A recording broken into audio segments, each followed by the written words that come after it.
Assalamualaikum warahmatullahi wabarakatuh.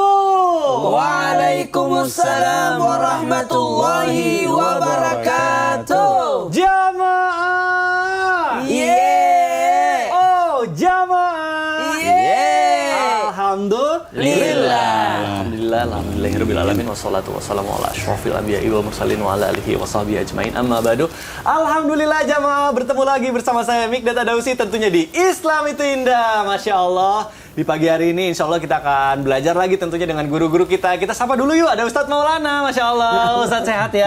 Alhamdulillah. Wah, merah, cerah. Semangat. Masya Allah. Ya. Alhamdulillah, kita sapa juga ada Habib Nabil. Masya Allah, Habib. Assalamualaikum, sehat. Alhamdulillah, damang. Alhamdulillah. Masawang sunnah.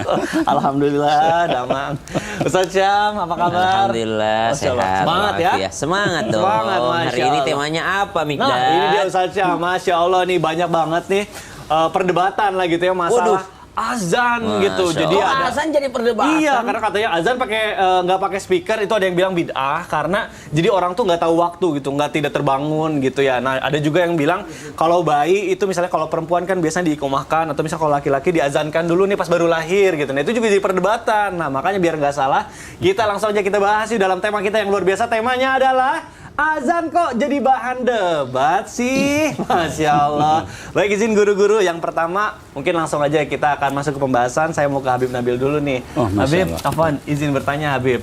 Nah, kita bicara mungkin masyarakat Indonesia udah nggak asing ya dengan kebiasaan ini gitu ya. Kalau misalnya bayi perempuan lahir gitu biasa diikomahkan. Masya Kalau laki-laki biasa diazankan oleh ayahnya. Nah, ini sendiri nih menurut Islam sebenarnya apakah memang diwajibkan untuk diazankan atau diikomahkan oleh ayah kandungnya?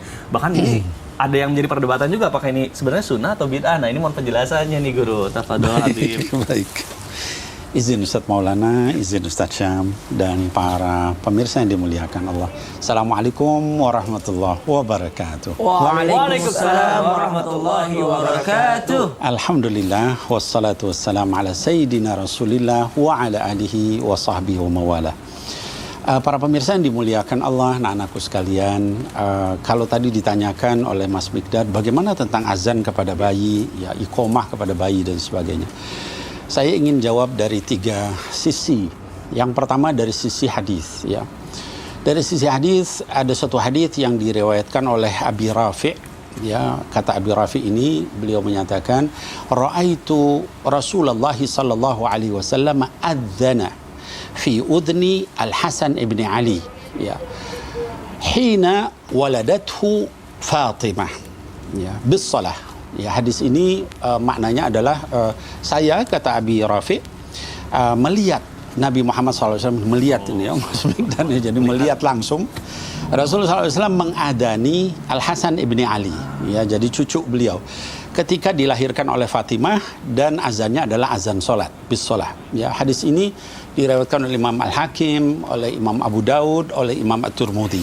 Kata Imam Al-Hakim sahih hadisnya. Kata Imam At-Tirmidzi hasan sahih. Ya. Terkait hadis ini terjadi khilaf. Ada yang mendoifkan, ada yang mensahihkan. Gitu ya. Tapi kalau dikatakan nggak ada hadisnya, ada hadisnya. Gitu ya. Yang kedua secara fikih. Secara fikih kalau kita melihat dari 4 madhab, 3 madhab mensunahkan adzan kepada bayi. Ya. Yang pertama adalah mazhabnya Imam Abu Hanifah, mazhab Hanafi, ya, Imam Ibnu Abidin, ya, di dalam kitabnya Ar-Raddu Al-Mukhtar, ya, beliau katakan bahwa disunahkan ya adzan itu untuk bayi. Kemudian juga di dalam mazhab Syafi'i, Imam Nawawi di dalam kitab Al-Majmu' juga mensunahkan. Yang ketiga adalah Al-Imam Ahmad ibn Hanbal, ya, di dalam mazhab Hambali, Imam Al-Bahuti, ya, di dalam kitabnya juga Kasyaful Qina juga mensunahkan. Yang satu mazhab Maliki menyatakan mubah atau makruh, gitu ya. Nah, jadi 3 madhab jumhur ulama. Lalu dari sisi logika, ada beberapa ulama, ya, misalnya Al-Bajuri, ya, ulama dari mazhab Syafi'i menyatakan bahwa secara logika yang sehat bayi baru lahir itu bagusnya dikenalkan sama Allah dulu daripada nang ning dong gitu kan. Nah, lebih baik diadani karena adzan itu bikin orang jadi ingat sama Allah Subhanahu wa taala. Nah, kemudian juga Imam Ibnul Qayyim ya, ini supaya kita mendidik masyarakat itu ya. Imam Ibnul Qayyim di dalam kitabnya Tuhfatul Maulud, ya beliau katakan bahwa sebagaimana orang mau meninggal itu laqinu mautakum bila ilaha illallah ya, ditalqin dengan la ilaha illallah kalimat tauhid, maka hendaknya yang baru lahir juga dibacakan kalimat tauhid. Jadi dari dasar itulah khilaf ulamanya. Kalau saya ditanya, saya lebih senang mengadani anak. Adzan kanan, iqomah kiri. Alhamdulillah. Saya juga soalnya mengajarin anak laki-laki dua-duanya. Habib, Masya Allah, terima kasih. Baik, jamaah Islam itu yang dirahmati Allah. Nah, tapi mohon maaf nih, aku ada pertanyaan yang sebenarnya pengen ditanyain dari dulu ke Ustaz Syam nih. Ustaz Syam, bagaimana nih menanggapi keluarga yang mohon maaf melarang gitu untuk anak kita diazankan, malah bilang misalnya kita kafir lah, bid'ah lah gitu. Nah, ini mohon penjelasannya gimana, mohon jawabannya. Mengazankan bayi tadi sudah sampaikan bahwa sunnah yang sangat dianjurkan. Sedangkan menjaga silaturahmi itu wajib. Jadi didahulukan yang wajib, yaitu menjaga silaturahmi. Kalau dengan mengazankan depan keluarga itu akan membuat putus silaturahmi, maka jangan azankan di depan dia. Sembunyi-sembunyi saja. Sebuah solusi. Sembunyi-sembunyi. Apalagi dia adalah yang terdekat, misalnya mertua ataupun orang tua itu kan terdekat tuh. Wajib kita menjaga silaturahmi. Azan ini sunnah, maka sunnahnya sembunyi-sembunyi. Azankan tanpa mereka lihat. Bilang ke dokter, kasih tahu dokter jangan izinkan dulu masuk mereka ya. Saya azankan dulu baru mereka boleh masuk gitu. Ustaz Syam, terima kasih. Alhamdulillah. Baik, mudah-mudahan tadi sudah terjawab ya pertanyaanku juga, mungkin jamaah juga ini terwakilkan. Nah, selanjutnya saya mau ke Ustadz Maulana nih. Ustadz, apa nih izin bertanya? Di beberapa di Indonesia yang pernah aku kunjungi gitu, mohon maaf ya, ada azan yang dikumandangkan sebelum azan subuh. Jadi sebelum azan subuh tuh mungkin maksudnya untuk membangunkan atau apa. Nah, ini bagaimana nih hukumnya? Apakah hal itu memang sudah ada sejak zaman Rasul apa? Izin Habib dan Ustaz Syam. Bismillahirrahmanirrahim. Assalamualaikum warahmatullahi wabarakatuh. Waalaikumsalam warahmatullahi wabarakatuh. Jamaah. Yeay. Oh jamaah. Yeay. Alhamdulillah. Allahu Akbar, Allahu Akbar. Wih. Sayangnya suara saya nggak bagus. Bagus lah Ustaz. Satu hal buat kita berbicara tentang azan. Berkumandang suara azan di waktu subuh kok 2 kali ya? Nah, juga terjadi di Mekah, di Madinah, di Mekah. Itu kedengaran azannya 2 kali. Ketahuilah di zaman Nabi memang pernah disampaikan oleh Rasulullah, sahurlah ketika engkau mendengarkan azannya Bilal, dan berhentilah makan ketika engkau mendengarkan azannya Abdullah ibnu Maktum. Artinya azan yang dikumandangkan itu sebelum waktu fajar adalah untuk membangunkan untuk sahur. Jadi untuk tahajud dan untuk sahur. Azan yang berikutnya yang kedua adalah untuk pertanda sudah masuk waktu subuh. Karena begitu mepetnya, artinya ini kalau langsung 1 kali azan waktu subuh, terus baru bangun, baru bergerak, dikhawatirkan telat untuk berjamaah. Nah, makanya usus waktu subuh, sekali lagi, usus waktu subuh 2 kali azan. Azan untuk membangunkan, baik itu untuk tahajud, untuk membangunkan supaya bersegera untuk ke masjid supaya bisa mendapatkan salat berjamaah, dan bagi yang berpuasa bisa sahur. Jadi itu. Jadi sebagian tempat di Jakarta juga ada. Di Jakarta juga ada. Kalau di Makassar ada, tapi ada cuma 1 saya dapat masjid begitu. Selebihnya nggak ada. Jadi kalau tidak terbiasa, lebih baik jangan. Nanti ada orang bangun langsung salat subuh, dikiranya sudah subuh. Habis itu tidur kembali, kemudian asal lagi, asal nambah lagi. Cepet banget duhurnya. Masih gelap udah duhur. Jadi lihat kebiasaannya. Mohon maaf, jadi ini pertanda bagus untuk membuat orang bisa berjamaah, untuk membuat orang bisa sahur, dan bisa mendapatkan kemuliaan daripada salat sunat fajar. Baik, Masya Allah. Jadi kalau misalnya mendekati di Madinah atau berarti di Makkah udah dilakukan juga gitu ya. Di zaman Rasul juga mungkin dilakukan juga untuk sebagai pengingat. Nah, aku izin bertanya ke Habib Nabil nih, Ustadz Maulana. Habib Nabil, apa nih? Ada pertanyaan lagi, bagaimana kalau misalnya azan itu dikumandangkan sebagai pengingat untuk sholat tahajud, apakah boleh atau enggak ya? Ya, bukan sebagai pembangunan, tapi memang khusus tahajud. Khusus tahajud aja. Jadi gitu. azan tahajud jatuhnya. Iya. Azan Nah, tahajud, ini mohon ya, jawabannya nih. Silakan. Iya baik. Jadi para pemirsa yang dimuliakan Allah Subhanahu Wa Taala, adzan itu disyariatkan kalau misalnya kaitan dengan sholat-sholat fardu, ya. Pertama itu. Jadi kaitan sholat-sholat fardu maka disunahkan adzan, ya. Kaitan dengan hukum adzan itu sendiri, Ustadz Mikdad, itu 3 madhab menyatakan sunnah. Satu madhab menyatakan fardu kifayah, gitu ya, madhab Hambali, sisanya sunnah. Nah, kemudian yang kedua, dalam sholat-sholat berjamaah itu juga adzan, misalnya sholat Jumat, ya. Nah, kemudian nah berikutnya kalau untuk sholat sunnah tidak disyariatkan adzan, gitu ya. Nah, jadi sholat sunnah itu apakah sholat duha, apakah sholat tahajud, apa sholat-sholat yang lain yang kaitan dengan sholat sunnah itu tidak disunahkan untuk adzan. Tadi yang disampaikan Ustadz Maulana adalah untuk membangunkan tadi 2 kali itu memang masyru', ada dalilnya. Tapi kalau sholat tahajud nggak ada. Jadi hanya untuk membangunkan. Ya, untuk membangunkan, betul. Tapi diutamakan sholat fardu ya. Baik, Masya Allah. Terima kasih Habib penjelasannya. Baik, Masya Allah. Alhamdulillah jamaah Islam yang dirahmati Allah.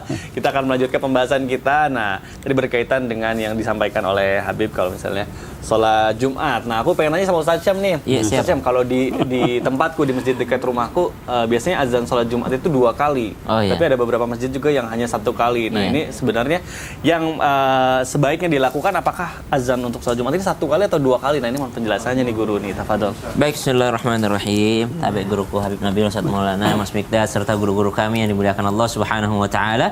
Alhamdulillahirabbil alamin, wassalatu wassalamu ala asyrafil anbiya'i wal mursalin sayyidina Muhammadin wa ala alihi wa sahbihi ajma'in. Asbahna wa asbahal mulku lillahi rabbil alamin. Subhanaka la ilma lana illa ma 'allamtana innaka antal alimul hakim. Rabbi shrah li sadri wa yassir li amri wa hlul 'uqdatam min lisani yafqahu qawli waj'al li wazira min ahli, amin amin ya rabbal alamin. Berbahagialah seluruh jamaah Islam itu indah yang masih sempat untuk mendengarkan kumandang azan daripada tadi subuh. Subhanallah. Dan berbahagialah kita pemirsa Islam itu indah yang tinggal di daerah yang mana suara azannya masih daripada sahut-sahutan, daripada kita masih mendengarkan suara azan. Berarti Allah masih memberikan kita kesempatan untuk sholat, untuk hidup di dunia ini, untuk menghirup udara agar bisa segera melaksanakan perintah Allah, yaitu daripada sholat 5 waktu. Maka subhanallah, jikalau ditanyakan daripada pertanyaan selanjutnya adalah azan di hari Jumat, di masa baginda Nabi SAW, kemudian di masa Sayyidina Abu Bakar As-Siddiq radhiyallahu anhu arda, kemudian di masa Sayyidina Umar bin Khattab radhiyallahu anhu arda, azan Jumat dilaksanakan 1 kali saja. Yaitu pada saat khatib naik mimbar, baginda Nabi SAW naik mimbar, ataupun Sayyidina Abu Bakar As-Siddiq naik mimbar, ataupun Umar bin Khattab radhiyallahu anhu naik mimbar, ya, itu dikumandangkan azan pertanda sholat Jumat segera dimulai. Kalau di masa mereka bertiga ini radhiyallahu anhum. Kemudian setelah itu di masa Sayyidina Utsman bin Affan radhiyallahu anhu arda, ternyata sudah semakin banyak kaum muslimin dan rumahnya sudah berjarak dari masjid. Kalau di masa Sayyidina Abu Bakar, Sayyidina Umar bin Khattab udah banyak, tapi masih dekat-dekat masjid. Di masa Sayyidina Utsman bin Affan sudah semakin banyak, maka semakin jauh daripada rumahnya. Subhanallah, ada yang masih beraktivitas segala macam. Maka pada saat itulah Sayyidina Utsman bin Affan radhiyallahu anhu warda melakukan ijtihadnya, lalu dilaksanakanlah azan daripada 3 kali. Kalau dalam riwayat disebutkan 3 kali, yaitu azan sebelum khatib naik mimbar, kemudian azan setelah khatib naik mimbar, kemudian azan yang ketiga yaitu iqamah. Maka pada masa Sayyidina Utsman bin Affan dilakukan ijtihadnya Sayyidina Utsman bin Affan, lalu ternyata terjadi yang namanya dalam istilah usul fikih, ya, ijma' sukuti. Apa itu ijma' sukuti? Kesepakatan dalam diam. Tidak ada satupun sahabat yang lainnya yang datang kepada Utsman bin Affan, ngapain Utsman? bid'ah tahu?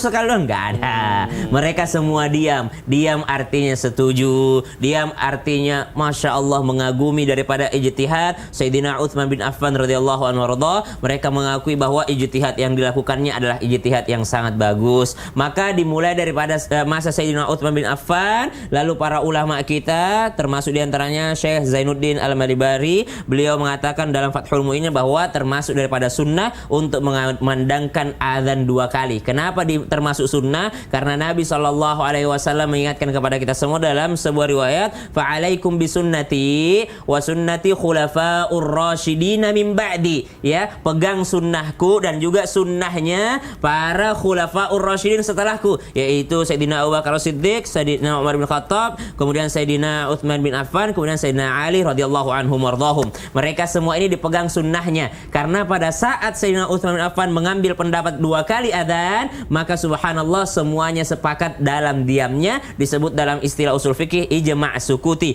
kesepakatan dalam diam. Lalu bagaimana jika ada masjid yang masih 1 kali adzan? Kalau yang masih 1 kali adzan juga benar, yang 2 kali adzan juga benar, maka dua-duanya perbedaan seperti ini akan selalu ada dalam hukum fikih dan bukan menjadi bahan perdebatan yang akhirnya menjadi pertengkaran antar umat. Subhanallah. Maka kalau kita juga sebagai khatib atau kita sebagai jamaah, kita junjung tinggi, di mana bumi dipijak di situ langit dijunjung. Kami sebagai khatib misalnya datang ke sebuah masjid, kita tanya berapa kali adzan sini Jumatannya, oh cuma 1 kali. Oh kalau begitu kita ikut yang 1 kali. Kalau kita datang, oh di sini 2 kali, kita ikut yang 2 kali karena dua-duanya ada dalilnya. Wallahu taala. Ya. Paling aman itu kalau azan 2 kali, karena kita bisa salat sunat kabliyahnya. Kabliyah, Masya Allah. Kalau habis azan kita kabliyah. Ada kantor saya diundang khutbah Jumat. Di kantor, karena di lobi, saya bilang tidak ada salat sunat lobi. Yang ada salat sunat tahiyatul masjid. Tahiyatul masjid. Jadi bagusnya 2 kali azan ya. Iya, 2 kali azan, mengantisipasi. Tuh kan, bener kan. Kesel deh. Apa-apa nggak ngelakuin apa-apa, habis itu dibilang bid'ah. Jadi serba salah gitu ngelakuin apa-apa, Ustaz. Mikdad, jangan pagi-pagi udah marah-marah. Enggak, soalnya gini Ustaz, ada nih ya saudara aku nih ya. Misalnya teman aku tuh anaknya meninggal gitu ya. Iya. Ya.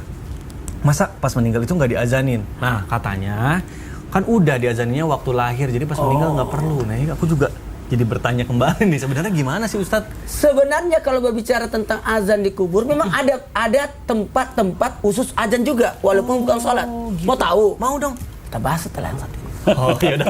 Tetap di Islamic Indah, jamaah. Alhamdulillah. Oh gitu ya Ustadz.